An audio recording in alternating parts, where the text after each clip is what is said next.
Okay. 1 second.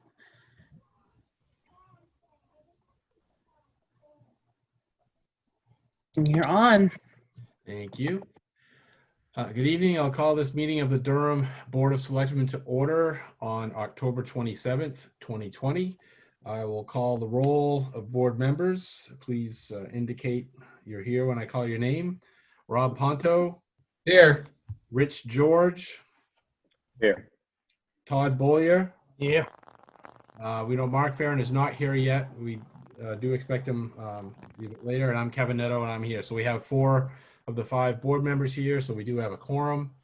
Do any board members have amendments to the agenda? And there was a more recent agenda just sent out late today. I basically took 2 or 3 things that were in Ruth's administrator report and put them on the agenda as discussion items. But any other changes recommended? Okay, I think Mark's coming online right now. I didn't see what you sent, Kev. What's that So now? I apologize. I didn't see what you sent. I apologize. This email came from Ruth. I situation we didn't got send going. it was in. She Okay. just sent an updated version. Basically, it added 4C, the email hack update. 4D, we have to approve an election, one more election monitor oath, Thanks. and brief discussion on the foreclosures. And okay, board member Mark Farren is here. Mark, can you just say something so that people can hear that you're here? Yeah, present. Great, thank you. Okay, all board members are present. Okay, public comment. Is there anybody here to make a public comment on anything to the board?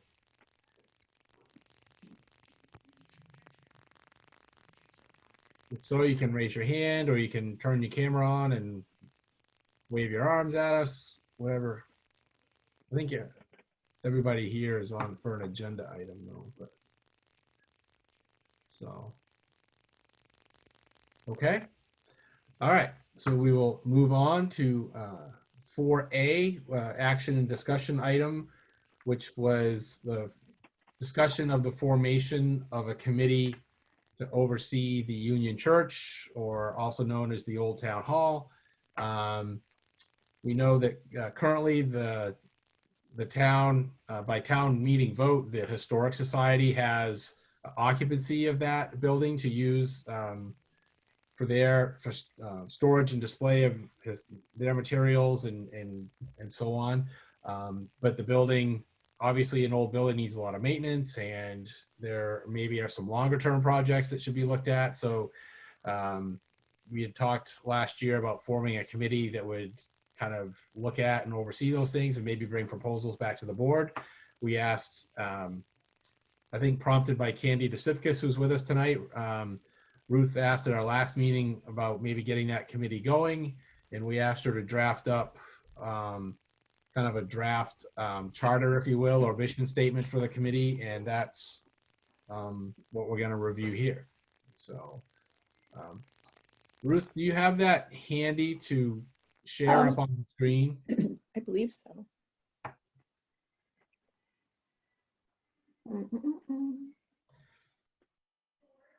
If you don't, I can. It might be easier if I do it anyway. Yeah, I actually don't have it up right this second. Okay, hold on just a second.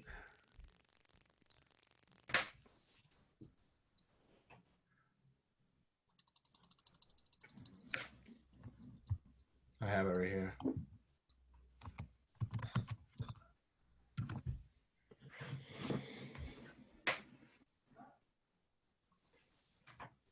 All right, and I will.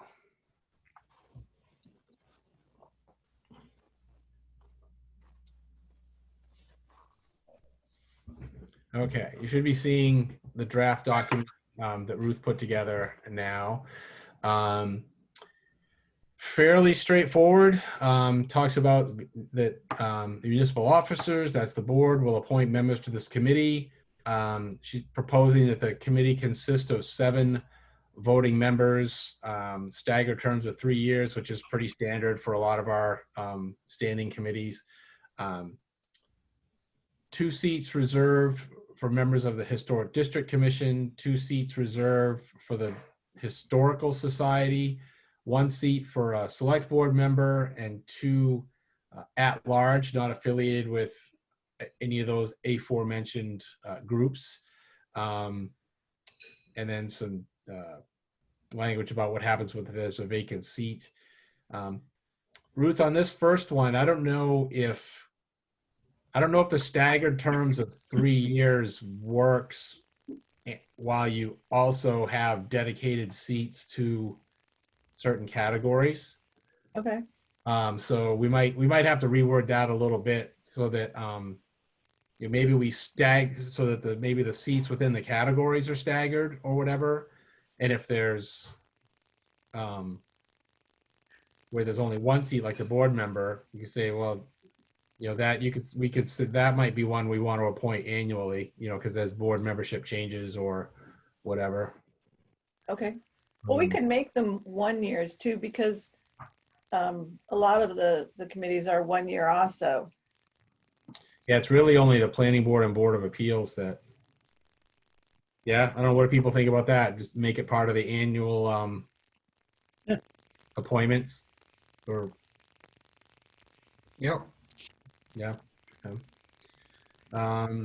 Standard officers, they got to take notes. The meetings are public, pretty standard stuff.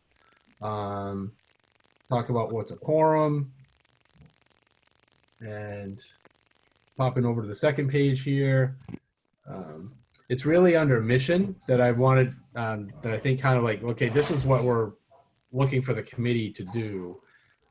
Basically create a schedule of routine maintenance for the Union Church, submit a yearly budget that would be part of the budget process. So that the yearly budget would be maintenance type stuff, not necessarily capital projects. Capital would comes a little bit later.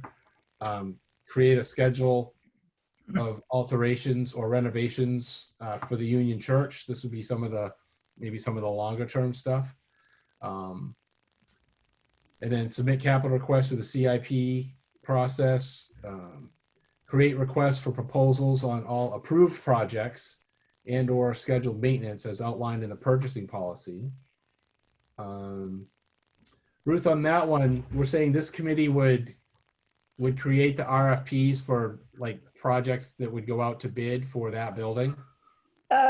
Yeah, we could have them be approved, but they probably will have the expertise to design the RFPs.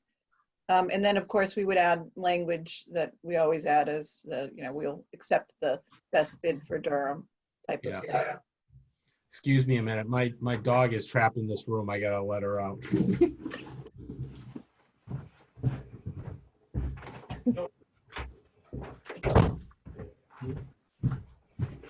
All right, there we go.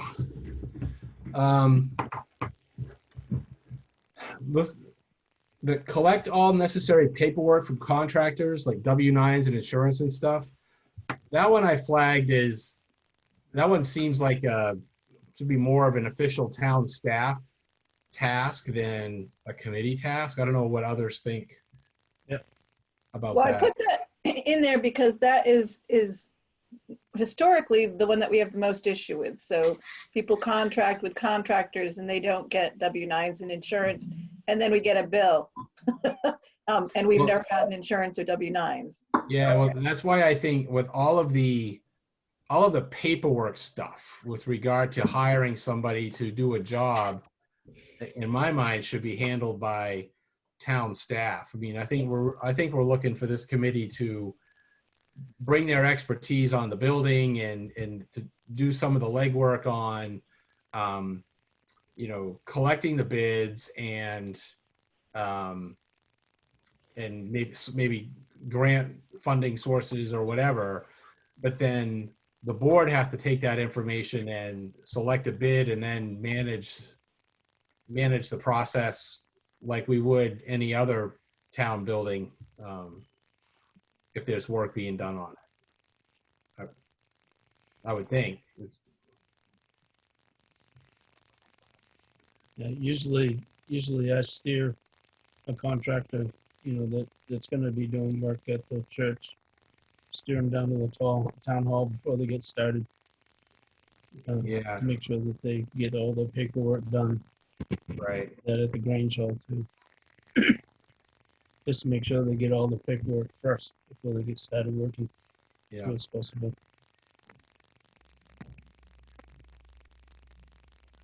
Ruth, do you have any thoughts on that? Um, we can take it out. It doesn't really bother me. It's just that as long as they understand that we need to have that prior to anybody beginning work. Mhm. But what you're saying is you and Todd, by the way, you've always done a terrific job at that. But you're saying that you want us at the town office or the select board to be responsible for collecting the paperwork. You at the town office. That's what I thought. Yep. Yeah. Yeah, no, not, I think it's like, it's similar to the fire station and public works, but not the same because we don't have like a full-time, manager that's working in those buildings. This is a volunteer committee. And I think we would look to them for, recommendations and legwork and things of that sort. And maybe even, initially starting the bid collection process. But I would envision that, if there's a job to be done and assuming it's been approved, like if it's a capital project, it's made it through the CIP process, or if it's something else, it's been approved by the board, that then it's town staff that manages the paperwork and logistics and things, things of that sort. Okay. So do you want to take the 5th and 6th bullets out completely, or? I think it's more than just taking those bullets out. I think we maybe, I don't know, we might need to articulate in here, like what the, like what's the role of the board in approving and, or not, depending on what it is. I don't know. Other board members, please chime in because I'm the only one talking here. Well, I'm it a would be little- fine if someone wanted to collect the paperwork and hand it over to the town office, I would think. If the contractor had it available right away.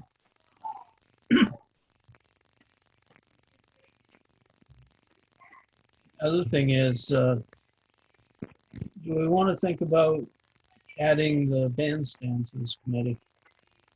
Well, why don't we work on this mission? Yeah. Well, Yeah. But add um, it to the committees. yeah, we could always add it to, yeah, possibly. But I guess what I want to hear from members is what are thoughts on, like if money's going to be spent on a project on that building, what do we want that process to look like in terms of, approvals and whatever? Rich, did you have a hand up there? Yeah, that was the only thing that I was going to comment before Todd is I don't understand the flow of how this transpires in terms of they identify a problem. Do they just put it out to bid, hire contractors, et cetera? Do they identify a problem, come to the select board? To me, it doesn't really give a clear path of what direction to take if and when work needs to be done. Yeah. Well, everything would have to be approved through the budget process or through the CIP process. So to me, that's where it would have been approved, because at that point, the select board would have been able to look at any projects that they had foreseen for the next year, and then it would be approved through town meeting, unless, of course, we had the funds available. Well, I get like major issues and so forth of that nature. I'm just talking maybe potentially day-to-day maintenance and things of that nature. I'm sure they're going to be working within the confines of some particular budget every year that would give them some type of latitude of where that money is going to be spent. And if that is in fact the case, who approves if and when the money gets spent on that particular building? So, I mean, do they get, that's where I don't understand, or what I don't understand. And hopefully I'm explaining that correctly.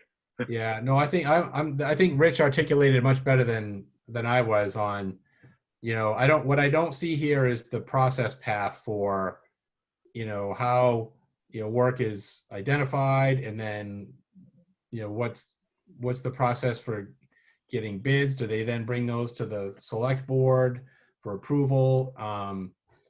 And then on spend, like, let's say, if they have a budget approved at town meeting for maintenance, right? And let's say it's $5,000 or whatever, if they need, if that committee decides they want to spend, $2,500 on, something, I can't even think of an example or whatever, it feels like that ought to come to the board for approval before they go actually spend the money. I don't look at this as a department head like Calvin or Chief or you, Ruth, that is managing a budget, and you don't really need approval up to a certain amount to spend money. It's just part of your job. This isn't somebody's job. It's a volunteer committee.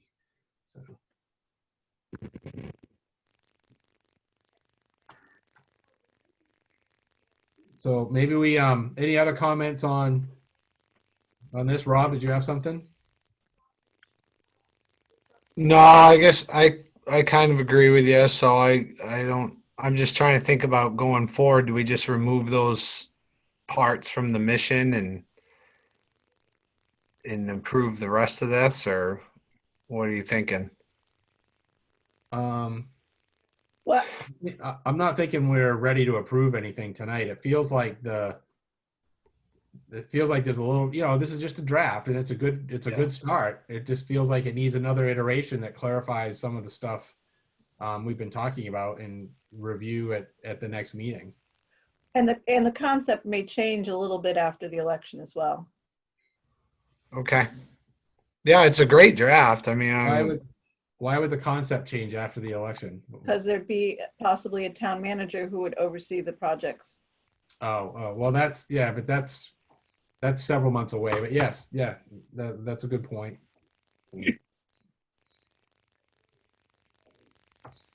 All right, so how about as far as next steps, Ruth, do you feel like you have kind of an understanding of what we were asking, what we're asking about, what we might want to have a little bit clearer in this document? Or Yep, I think so. What I'm hearing is that you want them to, the committee, to kind of decide what really needs to be done, but then bring it to the select board, and then the town will administer all of the actual projects. yeah, and yes, I think essentially that's right. With and it's very likely that there'd be somebody on that committee that would be like the key connection between the town and that committee and the project and whatever it is. It might be the board member that's on the committee, Todd. We would see what what that might look like. So okay, all right. So why don't we, and Ruth, if you can, maybe try to get a draft something out by the end of this week, and maybe we could, it's okay for us to do drafts via email back and forth, as long as we send our feedback to you and you incorporate it. And then maybe we can get it to a point where it's ready to review and potentially approve at our next meeting. I probably won't be able to get it out until after the election at this point. Oh, right. Yeah. Okay. Yeah. Good point. Yeah. Okay. Well, there's no burning platform here. I mean, we'll keep moving forward, and we can maybe review at the second meeting in November. Okay. All right. All right. Let's stop the share on that.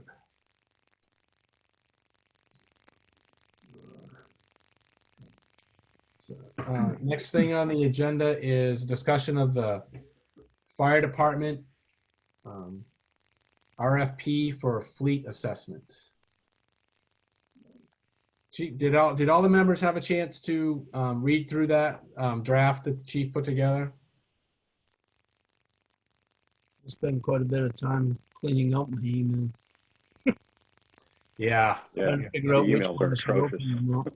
Yeah, that's, I was afraid to open some, but Yeah, I have not seen that. all right, then I think, because I actually sent this to a couple other people outside the board to ask for their feedback. But I will, Chief, I will just kind of give you my first impressions. When you first brought this to us, I was under the impression that it was a bit of a broader scope than what this document is. This document was really focused on look at our equipment and evaluate the condition of our equipment and let us know what's the next thing we should buy, you know. And I had the impression from when we talked about this last year that this would be more of somebody would come in and they would kind of look at the town holistically, you know, the population, the geography, the type of buildings that we have, and kind of do like almost like a from scratch bottoms up needs assessment. Like if the town had nothing and we were going to put a fire department in the town, what's the minimum level of service that a town with Durham's characteristics would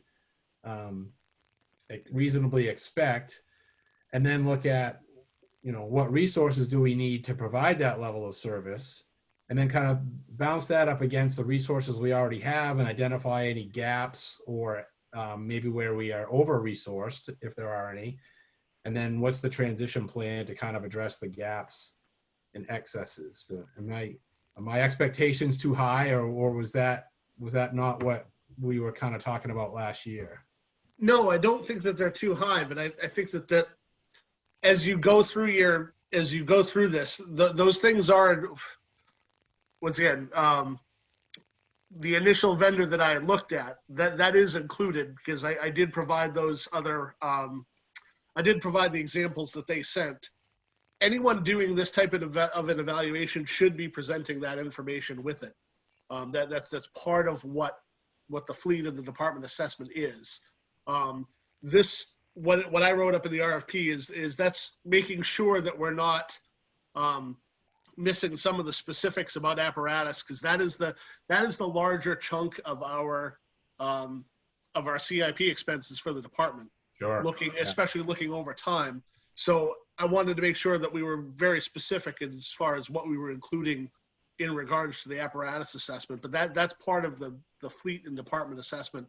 Yeah. If you feel like that wording needs to be added or altered, I'm fine with that. Yeah, I would include, anytime you're sending, because especially since, we're putting this RFP out, to the public essentially, and maybe some companies don't have the same understanding of what you would expect to be included. And so I think we should, it's safe not to assume anything and just articulate everything we expect. So like, we want you to come in and, do a needs assessment, look at what we have, look at what we would need to meet the needs of the town, and then where there are gaps or excesses, what's a recommended transition plan.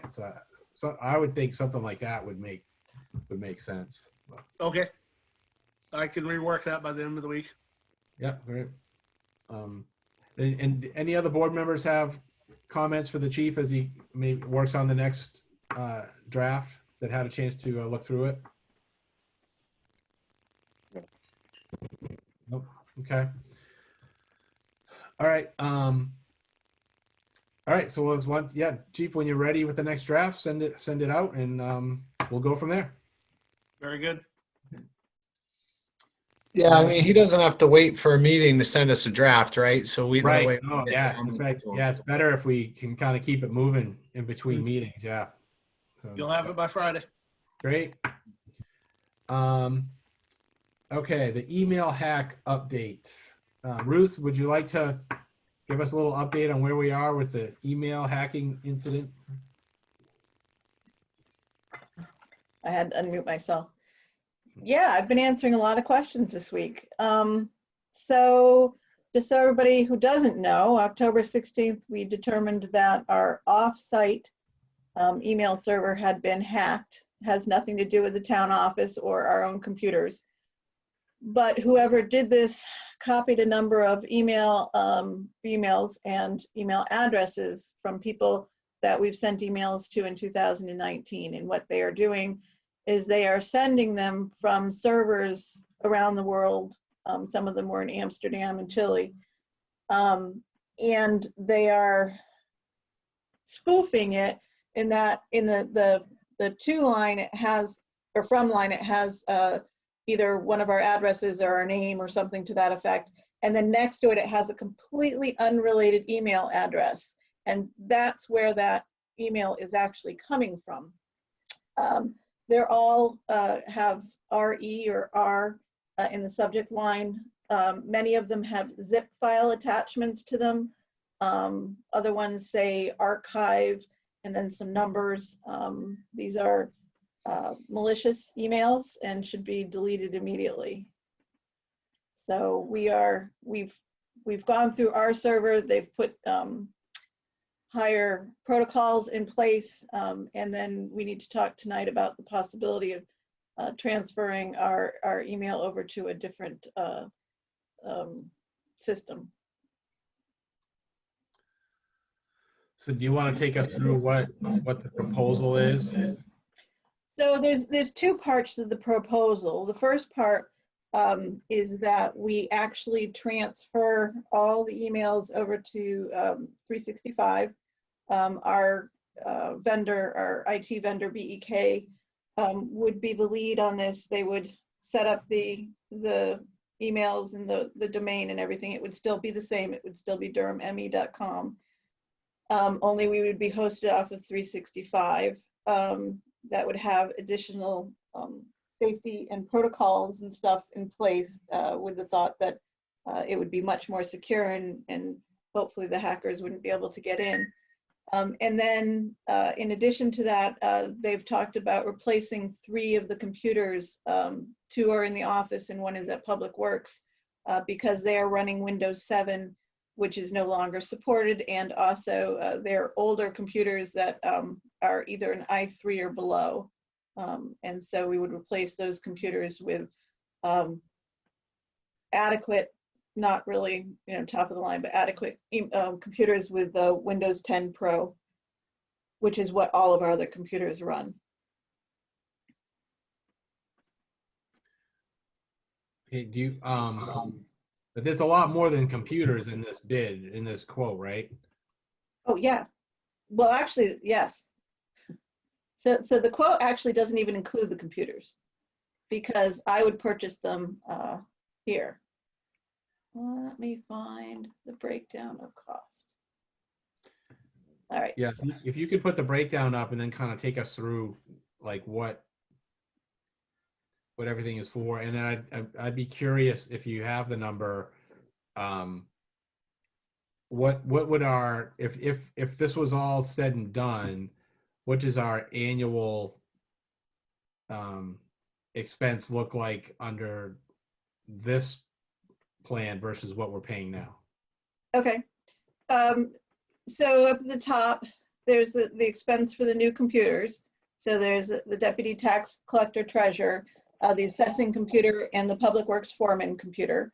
That price, that cost includes the computer and also a Windows 10 Pro and Windows Office. So all of those softwares included in that price. The cost for BEK to prep and configure the systems is there, the $675.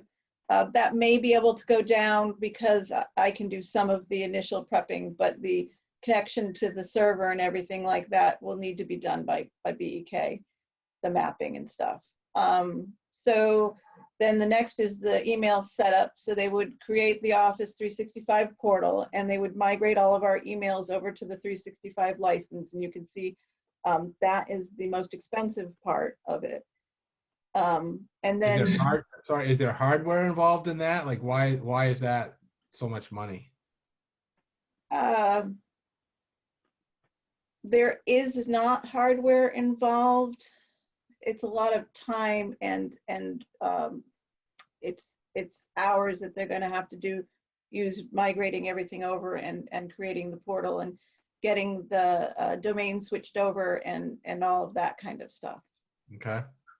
And then the email recurring costs, and we might be able to knock some of this off, but you know, I'm not knowledgeable enough as to what really needs to happen and what really doesn't. The base business email is there, and then the cost for monitoring, management, and reporting. So that would mean BEK would manage and report our emails for us. And then anti-spam, anti-malware, and email encryption, and then backup. And those are monthly costs. And so on a yearly basis, that would be $49.92, which is about double what we're paying now. So you're the yearly box. Yep. Is including that. It looks like it's including that email migration license to 365. It doesn't. Okay, I know it so looks like it does, but it doesn't. the figure doesn't include that. No, it includes the business email management, anti-spam, and backup added together and multiplied by 12, basically. Oh, okay. Okay. And how does that compare to what we're paying now for the email service? About double. Let me take a look at this. So here's our present budget. And so our email expense this year is supposed to be $3,000. Okay. And is the other stuff all one-time costs? Yes, except all for the the- other stuff. Except for the just under $5,000, everything else is a one-time cost? Yes. Okay. And then there are optional services. They had a cost for them to deliver the workstations and install them at the different locations. I'm perfectly capable of doing that, and it was a substantial amount of money. And then the services to set up the anti-spam, additional anti-spam, and the services to set up the Office 365 backup. So if we wanted to have a backup, although I'm not too clear on what that means exactly, because my assumption is that since it all goes to the cloud, it would back it up anyways. So that's a discussion I would have to have with them as to what exactly that entails and whether it's worth the town's. Ruth, I suspect that that's backing up server files, not just email files. Okay, Because your Office 365 account should come with a terabyte of storage. it does, yes. So that should be enough to back up our entire server. Okay, That's what it should be. Rob, you know Okay. anything about the anti-spam optional service? You know anything about that? Yeah, just Microsoft tacking on more expenses. Go with Google, you don't need it. That's my personal opinion. That would be mine too. This seems a little ridiculous. So when you say go with Google, which parts? Well, if you go with like a G Suite option, you're going to get email, and then of course you'll get, we'll be able to do the meetings, and you can also do all this backup of your servers. You get the storage and so forth. So it's very similar. The only problem is that Microsoft is sucking everyone into this 365 program because everyone uses Word and Excel. But the sooner you dump those, and then the sooner you can get away from Microsoft's products. But BEK, they get paid to push Microsoft products. So this is what they're going to try to sell us. But I would ask them for a quote on doing the same thing with Google for our email. Rob, You would ask them, or is there somebody else we should be asking to provide like a G Suite quote? Either or, they should be able to do it. But again, they're a Microsoft partner, so that's going to be what they're pushing. But the sewer district, I set it up, the Gmail, but they do help me manage it.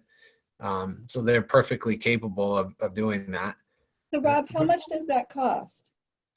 It depends on which level you get. Anywhere from $7 to $12 per month per user. Okay, so that's actually fairly, except for the extra stuff, that's fairly equal. Yeah. The difference is that it works. I'm not joking. I mean, Microsoft is inherently difficult. You can't go in and make changes. You'll have to call them every time you need to upgrade or modify anything. It's just, I don't know. It's just like that. The anti-spam, anti-mail, malware, email encryption, that's all Microsoft stuff because their products are terrible.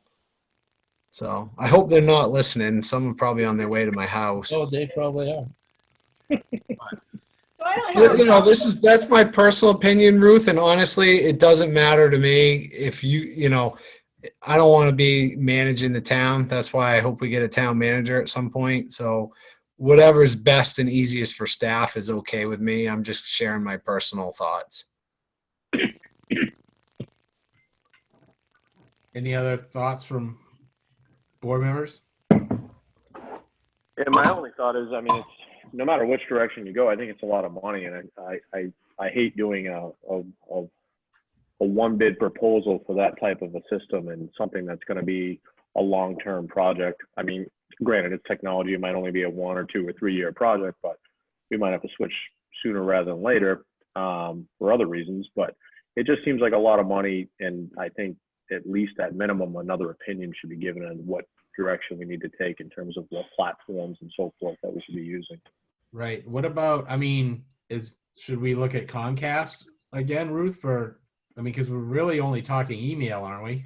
Yeah, no, you don't want Comcast. They actually migrated all of our Comcast Biz emails over to 365 anyways. Okay. I like the Google option that Rob proposed. I use it in my company, and it's just, they seem to be up on, stuff like this doesn't really happen because they. Do you work with a vendor, Rich, that helps you kind of set that up? I'm small enough. I do have a guy. Got a guy. I do have a guy that that I do use, but I don't necessarily. I have an IT guy that's out of New Hampshire that I use, but I traditionally go for my emails just right through Google. It's very easy to set up. It's not hard as long as you own your domain. It's. I've gotten a lot really. of offers. I could give a couple people calls and see what they have to say. Yeah, let's do a little digging on the Google option. And I guess I don't think we have much choice but to kind of live with this like it is for a while. Pretty bad. Yeah, I mean, I'm getting something like every 4 minutes. Yeah. I don't think that switching it over is necessarily going to stop that. What it'll stop is from this happening in the future.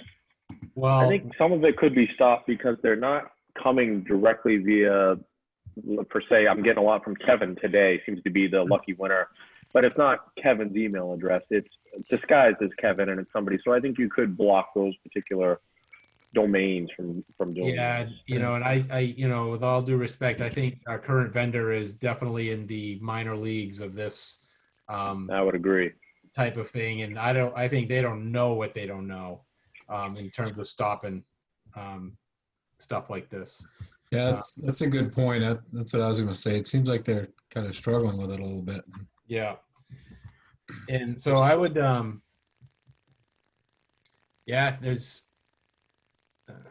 a little digging on the Google thing. And you said you have some other people that have offered some assistance. I'm going to email you another name. Okay. That works in IS Security LLB that happens to be a resident in town. It's a friend of mine.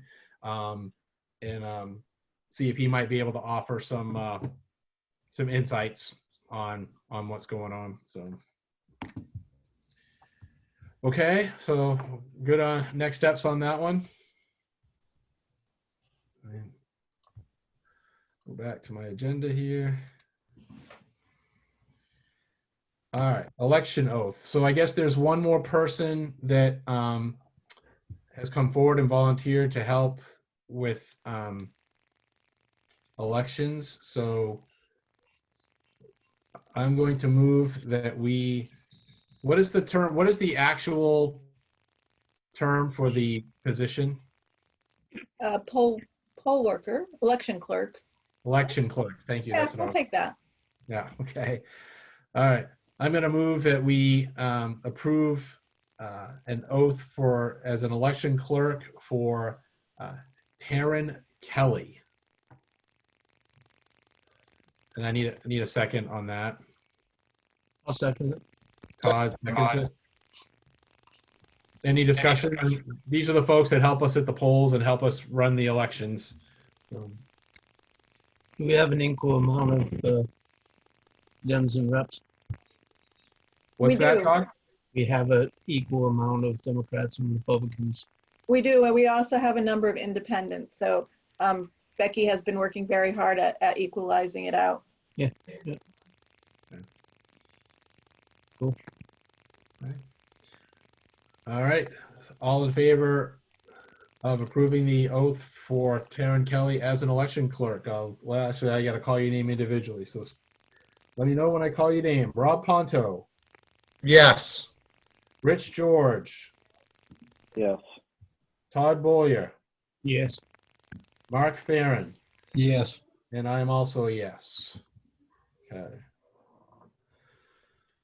Okay, 4D, foreclosures, nothing for us to vote on here necessarily, but we do have 6 properties in town that have reached the point of non-payment of 2018 property taxes that they are now subject to foreclosure, and that process will start. There's still multiple opportunities along the way for the property owners to essentially, pay the bill and prevent it from actually being foreclosed and then eventually sold. So Ruth has sent us that list. She has said there aren't any of the 6 where she feels that we need to consider waiving foreclosure, like there is with some other properties like the old Emerson Junkyard. So mainly I put it on the agenda to for transparency's sake mostly, and to provide board members any opportunity if they had any comments or questions or concerns about that.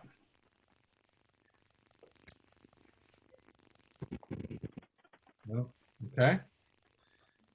All right. So we are into department and committee reports, and Chief Moore, you are first tonight. Well, good evening. I'm sorry I did not get this emailed out to you.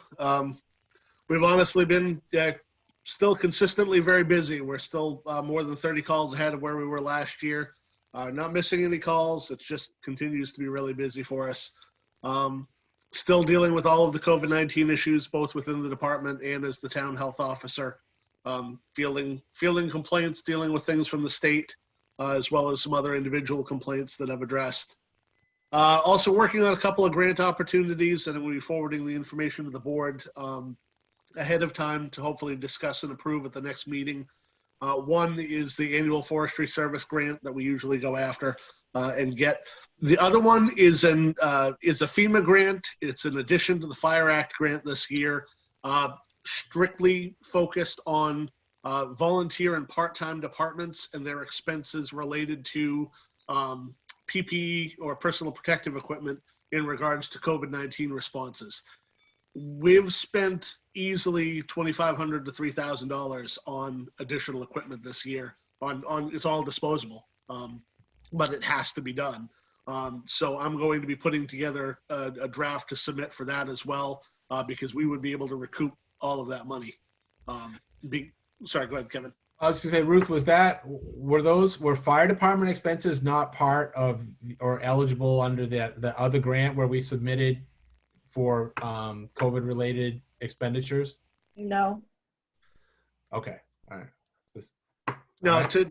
To my recollection of that was all cleaning and kind of process driven stuff. This is focused specifically on fire department EMS responses, and once again specifically on volunteer departments.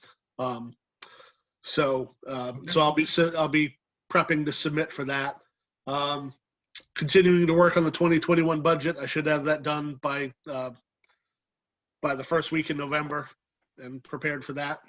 And that's all I have right now. Okay. Any questions for the chief from board members? No? Okay, thank you, chief. Thank you. Calvin, road commissioner report, please.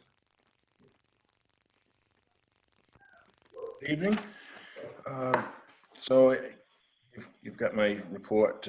We've been ditching Evergreen Lane, finished that today. Moving to Wires Hill tomorrow with a machine. We've continued to clean up leaves and acorns. They fall as fast as we clean them up. We're going back at that again tomorrow with a couple of people.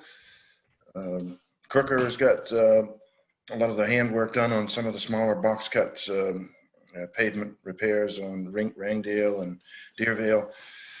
They're next week. They tell me they're going in next week to pave the box cuts and set back and do the shim and overlays. Winter sand bid went out last week. They're due, I said here Friday. It's actually Thursday, which is on the bid. I just checked the bid before the meeting, and it's Thursday at 11 o'clock. We got one in today. They usually show up the day before or the day of. So we received our first salt delivery today, yesterday. Just in time. Well, we have salt that was left over, but I like to pull the trigger. I always put an order in October just to make sure if there's going to be any quirk in the works that it shows up now rather than later. They say, well, what do you mean? We changed our program or our system. So I always just put a load in just to see how it goes. We have 3 new plow drivers to drive the 1-tons and wheelers. We have Mark Blake, Maynard Sprague, Brandon Wilkins. So it looks like we're pretty well staffed for driving this year. Going out, we've been out a couple of times practicing with the new guys, and we'll be going out Thursday with a plow on. So I'll put that on Facebook. So if anybody sees a plow going by, they'll know. It won't be on the ground, but at least they'll know why we're driving around practicing. Would that be former selectman Mark Blake? Yes. Yeah. Go Mark. We've recruited him. So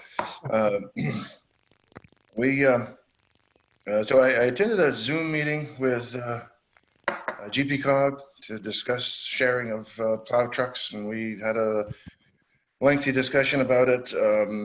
They're still working out the details of legalities and contracts and all of that, insurances and all that stuff. So they're going to discuss it again at the early December meeting.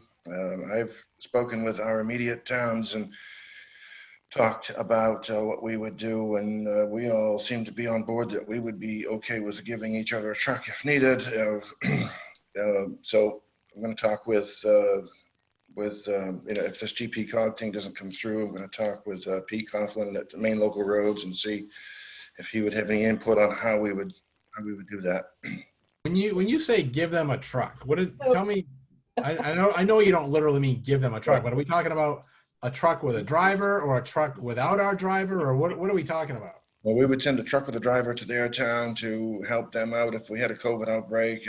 So if each town, if we had a co-op of say 5 towns, if each truck was willing to give one, say we had a complete disaster, COVID wipeout here and everybody was out, each town would give 1 truck to that town if need be.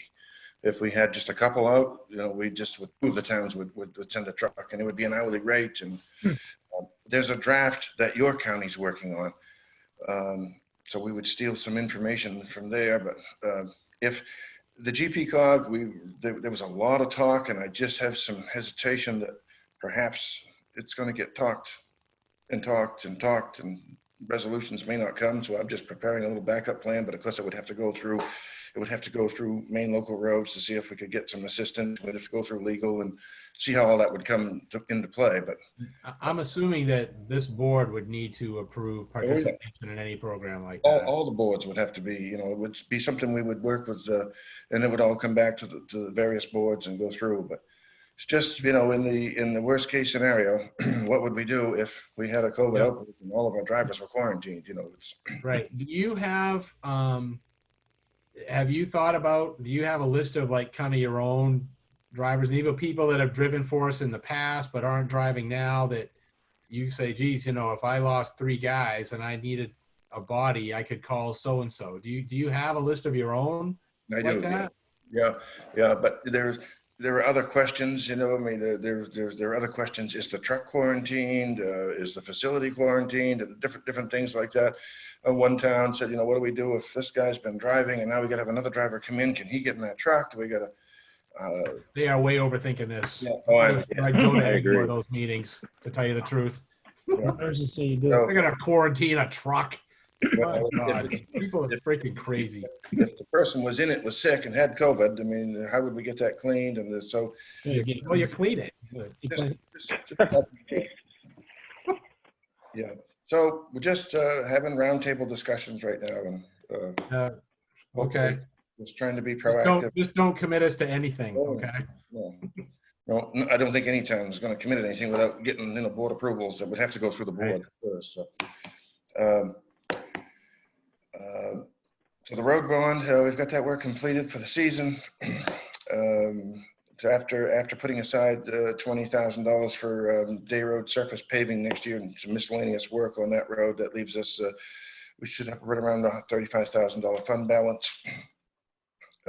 So we'll see how the work for this year's maintenance paving goes. I mean, there may be a few overruns there, and some of it may be needed there. We'll have to see how that comes out. If not, there are a few intersections we could do, or that's a discussion we could have in another. Is that $35,000 money that we haven't borrowed yet, Ruth? You're muted if you're talking. Sorry, I missed that.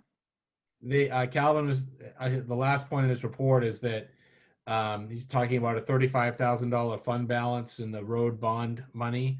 Is that money we haven't borrowed yet? No, it's money that we've borrowed. It's just we can use it towards, probably be best just to use it towards our paving line this year. Right. Okay. All right. But that doesn't necessarily have to be all spent this year, right, Ruth? Some of that could be carried over till spring next season. Yeah, we could carry it over till next season if you wanted to. Okay.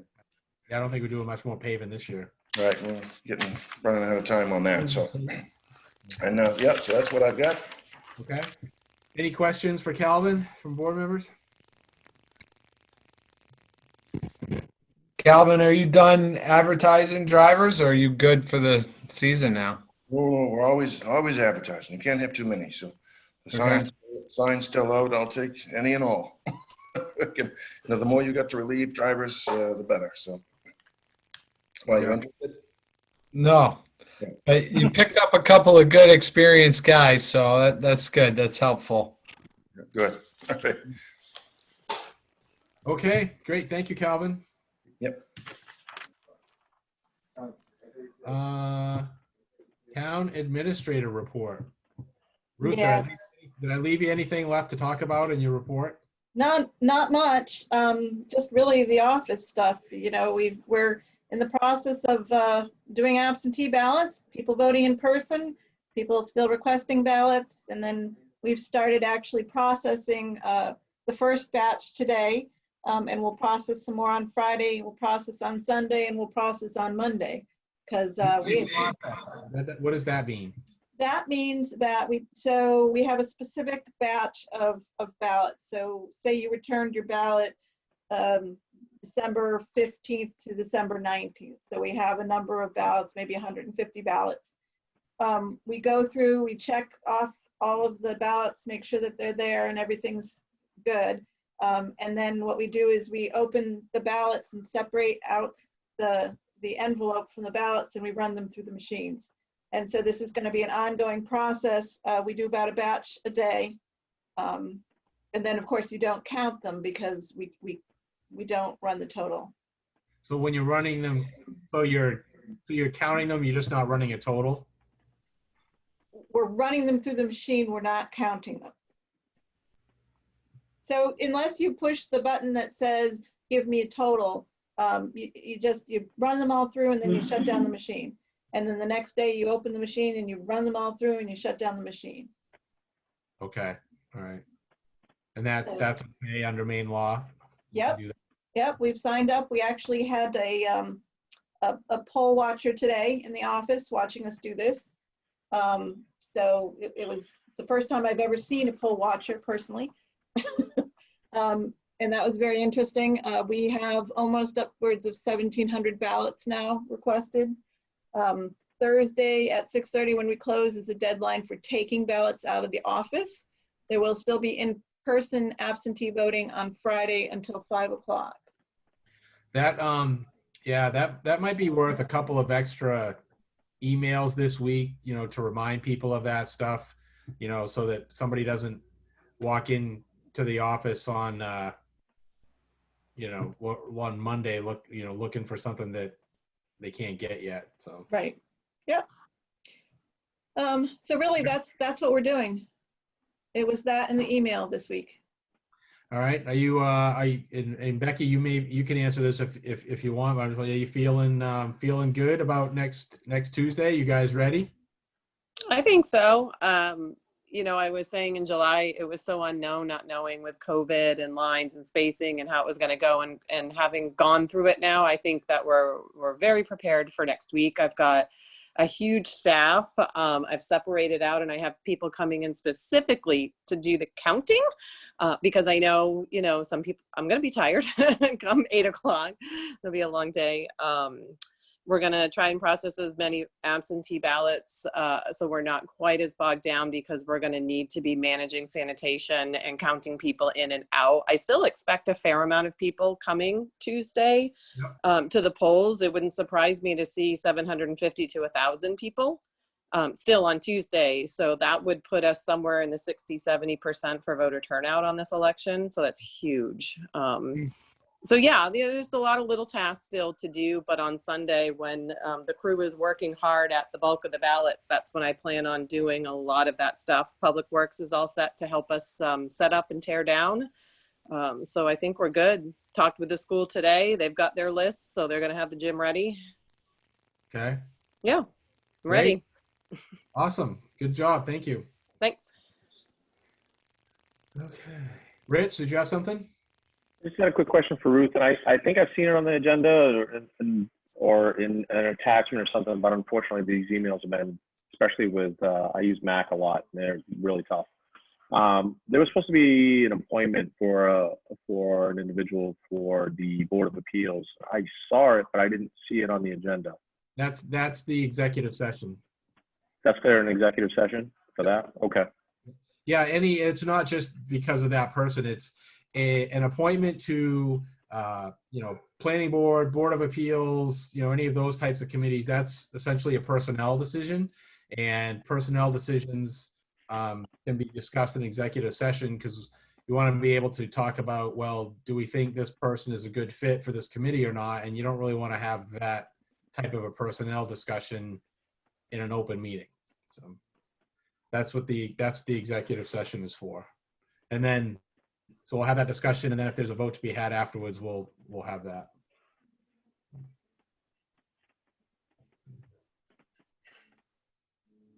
Okay. Anything else for Ruth?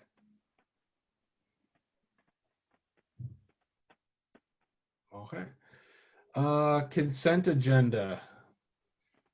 Anybody want to make a motion on the consent agenda? I move that we approve the consent agenda. Second. Rich seconds. All right, if you're in favor, say so when I call your name. Rob Ponto, Yes. Rich George, Yes. Todd Boyer, Yes. Mark Farren, Yes. and I'm a yes. Okay.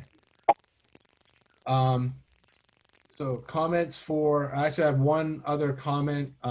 I did speak to Ruth briefly today, just as a heads up, and asked her to start putting together a schedule or plan, if you will, under the possibility that April's town meeting would have to be a referendum style town meeting again if we're still not able to have large group gatherings. So it's really kind of a fail-safe plan. So she'll back up and identify key dates, like when decisions need to be made and time for, absentee ballots to be produced and the public hearing to be scheduled and, budget decisions to be made, like all that stuff. And if it ends up, we can have an in-person town meeting, then we just have a schedule that we have stuff done maybe a little bit earlier than we normally do. But we want to make sure that if we're not able to have an in-person town meeting in April, that we have done everything in a timely manner to allow for a referendum town meeting, which because of the absentee ballot piece kind of backs everything up several weeks. So we need to account for that. So just to let you know that I asked her to put that together. Our next regular meetings are Tuesday, November 10th at 6:30 and Tuesday, November 24th, also at 6:30. I already mentioned to Rob, I will not be here for the November 10th meeting. So he will be chair for that meeting. Okay. And at this point, I'm going to move us into executive session pursuant to 1 MRSA section 405-6A personnel discussions. And I need a second on that. Second. Rich. Rich seconds that. All in favor of executive session, when I call your name, say so. Rob Ponto, Yes. Rich George, Yes. Todd Boyer, Yes. Mark Farren, Yes. and I'm a yes as well. Ruth, you'll have to turn off the live stream, the recording, and hand host to Kevin. Yep, I got that. Kevin, do you need the department heads to stay for afterwards? No. Okay, thank you. Nope. Oh, thank you. So everybody but board members should sign off. I gotta make you host. Yeah. Oh, and I will text Bob and tell him to sign on too, okay? Okay. Yeah, I hadn't seen him. I wasn't sure if you'd had a chance to get. Yeah, no, but I talked to him today and I told him I would text him when you guys were ready. Okay. Okay. She'll set you up. I am out of here. Have a good night, everybody.